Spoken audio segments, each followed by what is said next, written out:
Welcome to Aaradhya classes. મારું નામ છે વિપુલ દવે. આજે આપણે ધોરણ 11ના ઇકોનોમિક્સનું 3જા નંબરનું ચેપ્ટર ભણીશું.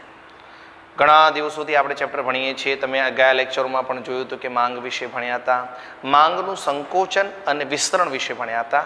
હવે આવે છે માંગમાં વધારો અને ઘટાડો. મિત્રો, કિંમત દ્વારા થાય એને સંકોચન અને વિસ્તરણ કહેવાય, પણ કિંમત સિવાયના અન્ય પરિબળો દ્વારા માંગમાં ફેરફાર થાય તો એને ઘટાડો કે વધારો કહે છે. તો આજનો આપણો સવાલ છે માંગમાં વધારો અને ઘટાડો. મિત્રો, તમારે મેં કીધું એ પ્રમાણે મેં વસ્તુની કિંમત નહીં લીધું છે. કિંમત છે 3, 3, 3, 3, 3. કિંમતમાં કોઈ ફેરફાર નથી થયો, ખાલી માંગમાં ફેરફાર થયો છે. મેં તમને કીધું હતું કિંમત સિવાયના પરિબળોમાંથી જો ફેરફાર થાય તો એને વધારો ઘટાડો કહેવાય. કિંમતથી ફેરફાર થાય તો એને સંકોચન વિસ્તરણ કહેવાય. તો કિંમત બધામાં સ્થિર છે, માંગમાં ફેરફાર થયો છે. આ સૂચિ પરથી આપણે આકૃતિ બનાવીએ છીએ જેમાં આપણે વાય અક્ષ પર કિંમત લીધી છે અને એક્સ પર માંગ લીધી છે. 3 કિંમત છે 100 એકમ, 3 કિંમતે 200, 3 300, 3 400, 3 500. આનું નામ આપ્યા A, B, C, D, E. મધ્યમાં આપણે લીધું શું? C. કિંમત સરખી હતી એમ છતાં કિંમત સિવાયના પરિબળોને કારણે માંગ ઘટી તો એને ઘટાડો કહેવામાં આવે છે, અને કિંમત સિવાયના પરિબળોને કારણે માંગમાં વધારો થયો એટલે કે રેખા C થી E તરફ જાય છે જેને વધારો કહે છે, અને C બિંદુથી A બિંદુ તરફને ઘટાડો કહે છે. આને કહેવાય કિંમત સિવાયના પરિબળો દ્વારા માંગમાં થતો વધારો અને ઘટાડો. મિત્રો, આ હતું વધારો અને ઘટાડો. એના પછીનો આપણો નેક્સ્ટ સવાલ છે કે વ્યક્તિગત માંગ અને બજાર માંગ અનુસૂચિત આકૃતિ દોરી સમજાવો. આ સવાલ બોર્ડમાં કે સ્કૂલવાળા 3 માર્કમાં પૂછે છે. મિત્રો, થોડો સવાલ મોટો લાગશે જોવામાં. કઈ રીતે કે આમાં આપણે વ્યક્તિગત માંગ જોવાની છે, સાથે સાથે બજાર માંગ પણ જોવાની છે. પહેલા સમજી લો વ્યક્તિગત માંગ. ચોક્કસ સમય દરમિયાન કોઈ એક વ્યક્તિ ગ્રાહક બજારમાં જુદી જુદી વસ્તુની જે માંગ કરે એને વ્યક્તિગત માંગ કહેવાય. એક વ્યક્તિ બજારમાં એમ કે 500 ગ્રામ બટેકા આપો, 500 ગ્રામ ટમેટા આપો, 100 ગ્રામ ચોળી આપો, 200 ગ્રામ ભીંડા આપો, 300 ગ્રામ બાફેલા રીંગણાનું શાક આપો. આવું જે બી એક જ વ્યક્તિ જે અલગ માંગ કરે. એક જણાએ તો બજારમાં જઈને કીધું ભરેલા મમરાનું શાક આપો, આવું પણ માંગણી કરી શકે. તો જો એક જ વ્યક્તિ અલગ વસ્તુની માંગ કરે તો એને વ્યક્તિગત માંગ કહે છે. હવે હતું બજાર માંગ. બજાર માંગ કોને કહેવાય કે એક ચોક્કસ સમય દરમિયાન બધા લોકો બજારમાં જઈને જે માંગણી કરે એને બજાર માંગ કહે છે. તમે એક માંગણી કરો છો એને વ્યક્તિગત માંગણી કહે, બધા માંગે છે એને બજાર માંગ કહે છે. તો હવે આપણે એની અનુસૂચિત બનાવી. જોઈ લો, વસ્તુની કિંમત કેટલી હતી? 3. ત્યારે માંગ કેટલી હતી? A વ્યક્તિની 10, B વ્યક્તિની 20, C વ્યક્તિની 30 અને બજારની 60. જો આ ત્રણેયનો સરવાળો કરવામાં આવ્યો છે, આ વ્યક્તિગત માંગ છે, પણ જ્યારે આ 3 માંગને ભેગી કરો એટલે કઈ માંગ થઈ ગઈ? બજાર માંગ. એવી રીતે 2 રૂપિયા હતી, હવે આપણે ખબર છે કિંમત ઘટે માંગ વધે. 20, 30, 40, 90. કિંમત ઘટી માંગ વધી 30, 40, 50, 120. મિત્રો, સમજ પડી ગઈ? તો હવે આપણે આ ચારેયની અલગ આકૃતિ બનાવીશું. ખબર પડી? જોઈ લો, પહેલા A વ્યક્તિની અને B વ્યક્તિની. A વ્યક્તિની કિંમત કેટલી છે? 3, 2, 1. તો અહીંયા મેં કિંમત મૂકી છે 3, 2, 1. અહીંયા કિંમત મૂકી છે 3, 2, 1. આ A વ્યક્તિની છે તો આપણે A ની સમજીશું. 3 ની સામે માંગ કેટલી હતી? 10. તો જોઈ લો, અહીંયા 10 ની સામે પોઈન્ટ છે. 2 ની સામે માંગ કેટલી હતી? 20. તો અહીંયા 2 અને 1 ની સામે 30. ખબર પડી ગઈ? તો DA બરાબર છે. તો ધીમે ધીમે માંગમાં શું થયો છે? વધારો. જેમ કિંમત ઘટે છે એમ માંગ વધે છે. ચલો, એ રીતે B માં આવીએ તો B માં 3 ની સામે કેટલું હતું? 20. 2 ની સામે 30, 1 ની સામે 40. તો જેમ કિંમત ઘટી, હવે એવી જ રીતે C અને બજાર માંગની પણ અલગ રેખા બનશે. જોઈ લો, આ છે સી નું અને આ છે બજાર માંગ. ચલો 3, 2, 1, 10, 20, 30, 40. ચલો 3 ની સામે કેટલા હતા? 30, 2 ની સામે 40, 1 ની સામે 50 અને આ બાજુ 3 ની સામે કેટલા હતા? 60, 4 ની સામે 90 અને 1 ની સામે 120. આનો મતલબ એ થાય છે કે બજાર માંગ પ્રમાણે એવું લાગે છે બજાર એટલે કુલ વ્યક્તિઓની માંગ અને વ્યક્તિગત માંગ એટલે એક જણની માંગ. બસ તો આ દરેક રેખાને કહી શકાય કે બી થી એ તરફ જાઓ ત્યારે માંગમાં સંકોચન થાય છે અને બી થી સી તરફ જાઓ ત્યારે માંગમાં વિસ્તરણ થાય છે, કારણ કે આ બધું કિંમતને આધારે થાય છે. બસ એટલે ત્યારે દરેક રેખા તમે પણ અહીંયા કહી શકશો કે બી થી એ તરફ જાઓ છો ત્યારે સંકોચન થાય છે અને એ થી બી તરફ જાઓ છો ત્યારે વિસ્તરણ થાય છે. બસ માંગમાં સંકોચન વિસ્તરણ અને વધારો ઘટાડો આવે છે. ઓકે, તો આ રીતે આપણે માંગ વિશે ભણી શકીશું. ચલો હવે આવે છે આપણો આજનો નવો સવાલ જેનું નામ છે માંગની સાપેક્ષતા. ચલો માંગની સાપેક્ષતા શું કહેવાય છે કે માંગ ઉપર અસર કરનાર પરિબળોમાં ફેરફાર થવાથી માંગના ફેરફારને માંગની સાપેક્ષતા કહે છે. માંગના પરિબળોમાં ફેરફાર થાય તો માંગમાં ફેરફાર થાય, કિંમતમાં ફેરફાર થાય, માંગમાં ફેરફાર થાય, હવામાનમાં ફેરફાર થાય, માંગમાં ફેરફાર થાય. એટલે કે જે પરિબળોથી માંગમાં ફેરફાર થાય એને માંગની સાપેક્ષ કહેવામાં આવે છે. ચલો ધ્યાનથી જોજો આજનો થોડો મોટો સવાલ. મને એવું લાગે છે કે આ સવાલ બહુ જ મોટો એટલા માટે છે કે આમાં પ્રકારો ઘણા બધા છે અને આની જ બધી આકૃતિઓ ઘણી બધી આવે છે, માટે સમજવા પ્રયત્ન કરજો. માંગની સાપેક્ષતા એટલે શું? માંગની સાપેક્ષતાના પ્રકારો જણાવો.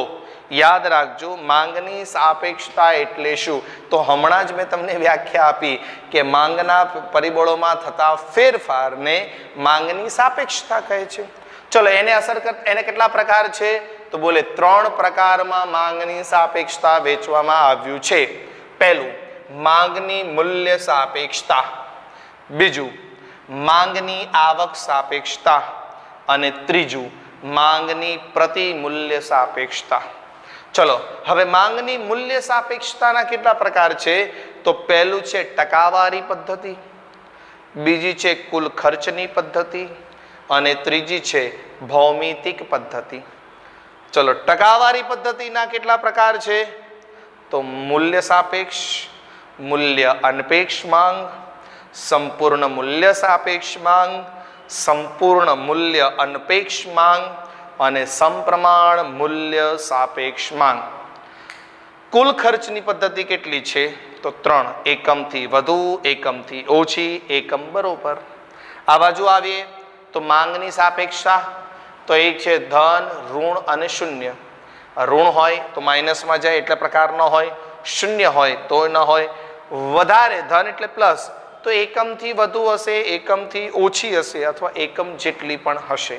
તો આ રીતે વેચવામાં આવશે. હવે આપણે આ ત્રણેય પ્રકારોને અલગ અલગ ભણીશું, જેમાં આપણું પહેલું છે માંગની મૂલ્ય સાપેક્ષતા. ચલો જોઈ લેજો આપણો નવો સવાલ. માંગની મૂલ્ય સાપેક્ષતા જાણવા માટેનું એક સૂત્ર છે કે વસ્તુની માંગમાં થતો ટકાવારીનો ફેરફાર અને વસ્તુની કિંમતની ટકાવારીનો ફેરફાર. વસ્તુની માંગ અને કિંમત. સમજો કે વસ્તુની કિંમત 10 રૂપિયા હતી ત્યારે તમે એને 10 નંગ મંગાવતા હતા. હવે વસ્તુની કિંમત 5 રૂપિયા થઈ તો ટકાવારીમાં કેટલો ઘટાડો થયો? 50%. તો એ જે ફેરફાર થયો ને એ તમારે નીચે લખવાનો. કિંમતમાં કેટલો ફેરફાર થયો? 50%. અચ્છા, હવે 10 રૂપિયાની હતી તો તમે 10 નંગ મંગાવતા હતા, તો 5 રૂપિયાનું થયું તો તમે કદાચ 20 નંગ મંગાવશો. તો માંગમાં કેટલો ફેરફાર થયો? 100 ગણાનો. 10 થી 20 100 ગણા થયો ને, તો એ ટકામાં કેટલો આવે? 100%. તો ઉપર શું લખશો? 100%. એટલે જે બી કિંમતમાં કે માંગમાં ફેરફાર થયો, તમારી પાસે પહેલા હતું. ફેરફાર ક્યારે થાય? જ્યારે તમારી પાસે એવું બીજું કંઈક આવે તો તમને ખબર પડે ને કે ટકાવારી કંઈક ફેરફાર થયો છે. મારા ટકા એટલા આવ્યા તો મારા પિતાજી શું કહી શકે? બેટા ગયા વર્ષે એટલા હતા, પણ ગયા વર્ષના આવ્યા જ ન હોય તો? પહેલા ધોરણના બાળકના માતા પિતાએ કીધું બેટા તારા આ વખતે કેમ ટકાવારી ઓછી આવી? છોકરો એમ જ કે પપ્પા પહેલી પરીક્ષા આપી, હા બીજા ધોરણની એક્ઝામ આપે તો એના પિતાજી એમ કે બેટા પહેલા ધોરણમાં એટલા હતા, બીજામાં એટલા. પણ જે બાળક નર્સરી કે જુનિયર સિનિયર કેજીમાં ભણતું હોય એને પહેલી વારમાં ટકા આવે તો હા પછી એમ કે બેટા થોડા વધારે આવ્યા તો સારા હોત.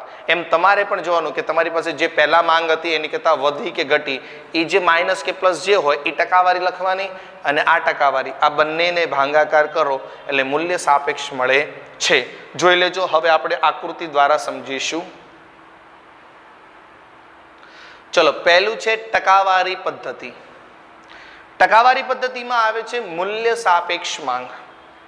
આનો જવાબ હંમેશા કેવો આવે છે? 1 કરતા વધુ.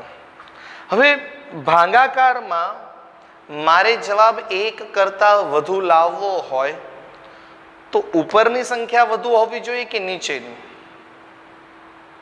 કઈ? ઉપરની. તો જોઈ લો, વસ્તુની કિંમતમાં ટકાવારી ફેરફાર કરતા માંગની ટકાવારીની ફેરફાર વધુ હોવી જોઈએ. મતલબ ઉપરની સંખ્યા વધુ હોવી જોઈએ. ઉપર 11 હોય ને નીચે 10 હોય તો જ જવાબ 1 પોઈન્ટથી વધારે આવશે. જો બંને બાજુ 10-10 હશે તો જવાબ કેટલો આવશે? 1. અને મેં તમને પહેલા કીધું છે કે આનો જવાબ કેવો આવશે? 1.01, 1.2, 1.4, 1 કરતા વધારે આવવો જોઈએ. એટલે માંગની ટકાવારી વધુ હોવી જોઈએ અને કિંમતની ટકાવારી નીચે હોવી જોઈએ. આ હતું તમારું પહેલું પરિબળ. ચલો, ત્યારબાદ બીજું પરિબળ છે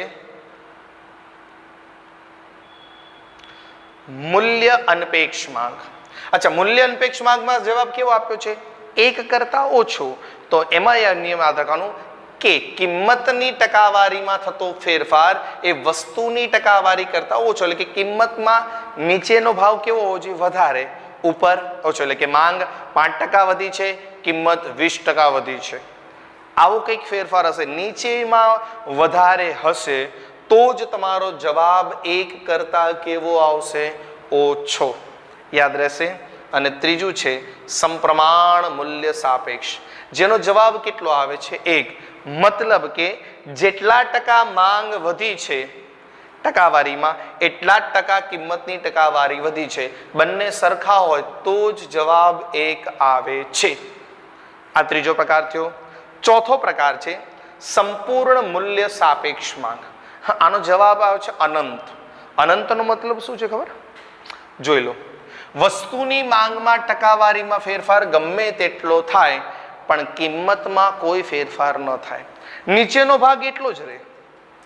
માંગ વધી જાય વધી જાય વધી જાય પણ નીચેનો ભાવ એ જ રહે, એમાં કોઈ ફેરફાર નહીં. 10 રૂપિયાના 20 રૂપિયા, 10 નંગની કે 20 નંગ માંગ્યા તો એ ઓલો કે 5 રૂપિયા પર પીસ. 5 રૂપિયાનો ભાવ છે ડેરી મિલ્ક. તમે 100 નંગ માંગો 5 રૂપિયા, 1000 નંગ માંગો 5 રૂપિયા. કિંમતમાં કોઈ ફેરફાર થતો નથી. આને કહેવાય અનંત. એટલે ઉપર એટલે શું થાય? 10 × 20 કરો, 10 × 40 કરો, 10 × 50 કરો. એટલે કે ઉપરના ભાગમાં જવાબ અનંત સુધી આવી જાય પણ નીચેના ભાવમાં કોઈ ફેરફાર થતો નથી નથી નથી. બસ આને કહેવાય. જો અહીં લખ્યું છે PUC હાઉસિંગ ટેક્સ. મતલબ કે જે ઘર બનાવતા હોય, મકાન બનાવતા હોય કે એક ગાડી હોય તો 20 રૂપિયા. તો એવું ન કે 2 ગાડીના 30 રૂપિયા, 20 રૂપિયા. ઓલો કે સાહેબ 10 ગાડી છે, એક ગાડીના 20 રૂપિયા. એની સાથે સંબંધ છે. તો કિંમત માંગમાં ફેરફાર થયું ને, એકની જગ્યાએ 2 ગાડી આવી પણ કિંમતમાં કોઈ ફેરફાર થતો નથી. આને કહેવાય મૂલ્ય અનંત સુધી. અને પાંચમું થોડું ઊંધું આવશે, જોઈ લેજો. સંપૂર્ણ મૂલ્ય અનપેક્ષ. કિંમતની ટકાવારીમાં ફેરફાર ગમે તેટલો થાય, માંગમાં કોઈ ફેરફાર થાય નહીં. કિંમતમાં ગમે તેટલો ફેરફાર થઈ જાય. મીઠું 2 રૂપિયા કિલો છે તો આપણે 1 કિલો લાવશું. નીચે 1, ઉપર 1 કિલો, નીચે 2 રૂપિયા. પણ એની જગ્યાએ 1 રૂપિયો થઈ જાય તો આપણે 5 કિલો નહીં લાવીએ. આપણે બધાને ખબર છે કે ઘણા બધા રેગિસ્તાનની આજુબાજુ મીઠું પડ્યું છે તો ત્યાંથી આપણે ઉચકીને લાવતા જ નથી. ગમે તેટલું સસ્તું થઈ જાય, કિંમત ગમે તેટલી ઘટી જાય પણ માંગમાં કોઈ ફેરફાર થતો નથી. બસ આનો જવાબ કેવો આવે છે? 0. તો આ હતું આપણું પહેલું. હવે આપણો બીજો પ્રકાર આવે છે માંગની આવક સાપેક્ષતાનું સૂત્ર. ઓલું હતું માંગની સાપેક્ષતાનું સૂત્ર, આ છે માંગની આવક સાપેક્ષતાનું સૂત્ર. લગભગ તમને થોડું કન્ફ્યુઝન થશે. વસ્તુની માંગમાં થતી ટકાવારી અને વ્યક્તિની આવકમાં થતી ટકાવારી.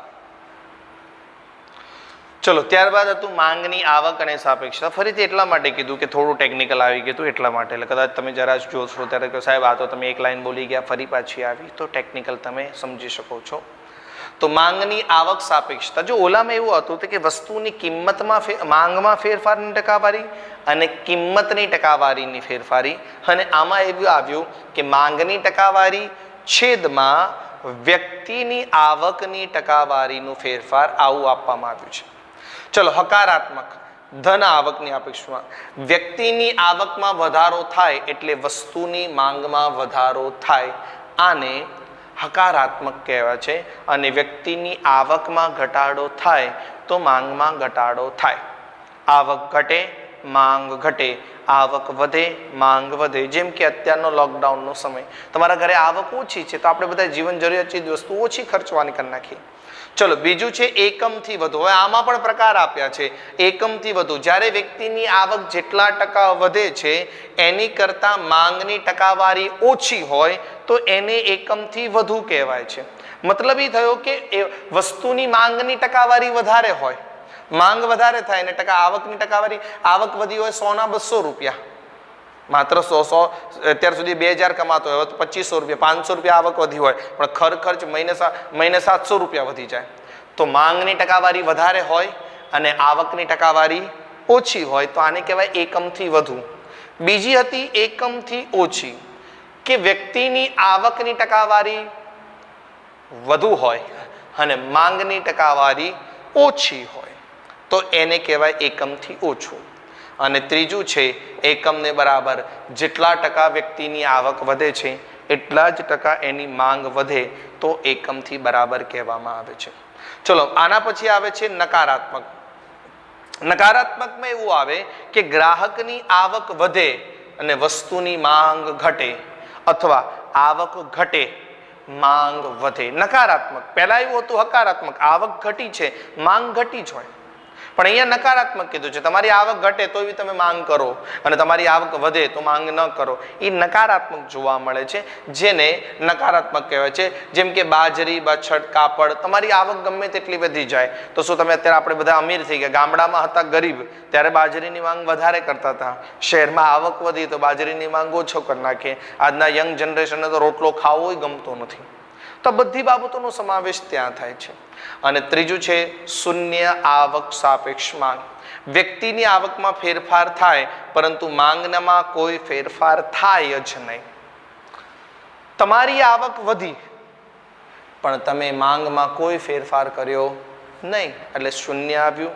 તો આ રીતે, જેમ કે મીઠું, તમારી આવક વધી ગઈ તો શું મીઠાની માંગ વધારી? નહીં. પોસ્ટકાર્ડ સસ્તું કરી નાખ્યું, 25 પૈસા રૂપિયા 2 રૂપિયા કર્યું, આપણે કોઈ કર્યું. ટાંકણી, આ બધી વસ્તુમાં માંગ, કિંમત ઘટી છે પણ આપણે માંગમાં કોઈ ફેરફાર કર્યો નથી. ચલો ત્યારબાદ ત્રીજો પ્રકાર આવે છે માંગની પ્રતિમૂલ્ય સાપેક્ષતા.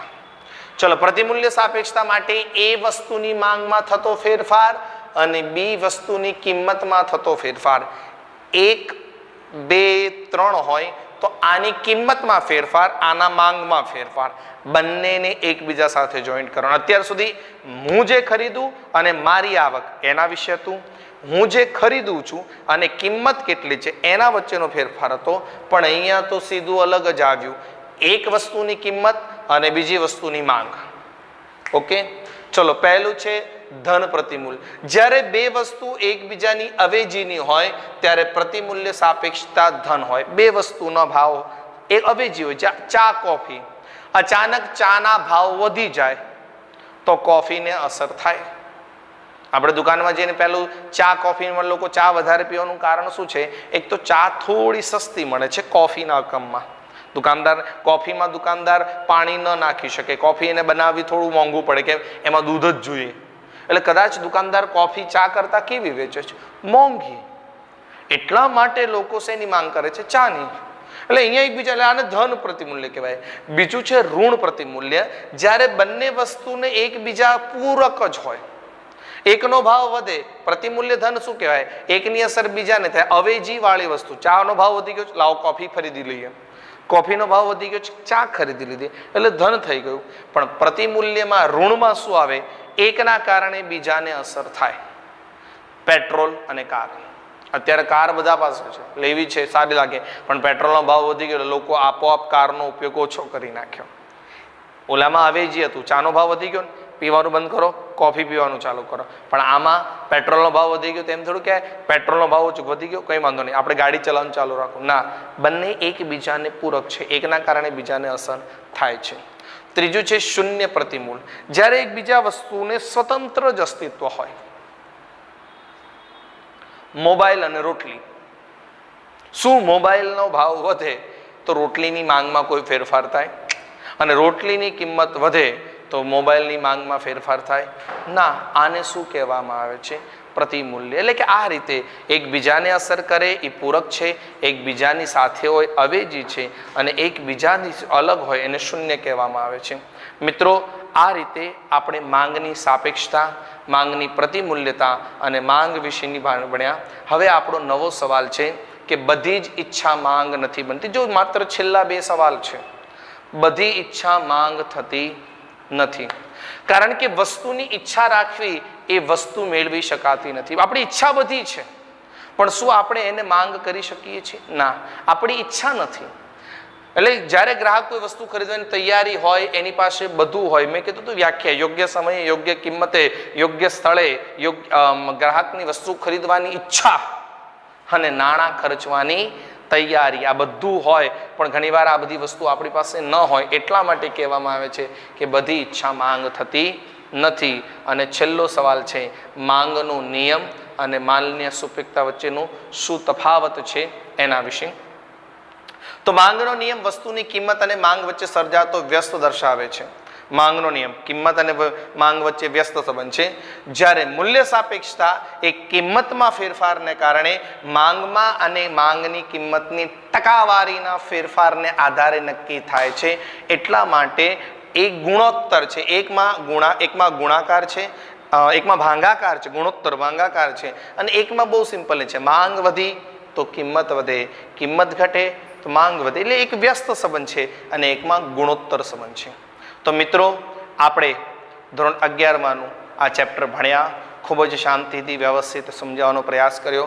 આરાધ્ય ક્લાસીસ સતત એક જ પ્રયાસ કરે છે કે તમે સારું ભણો, વ્યવસ્થિત ભણો અને સમજીને ભણવાનો પ્રયાસ કરો. ઘરે સેનેટાઈઝનો ઉપયોગ કરજો, માસ્ક પહેરી રાખજો, તમારા સ્વાસ્થ્યનું ખૂબ જ ધ્યાન રાખજો. ફરી પાછા કોઈ નવા ચેપ્ટરથી શરૂ કરીશું. જય શ્રી કૃષ્ણ.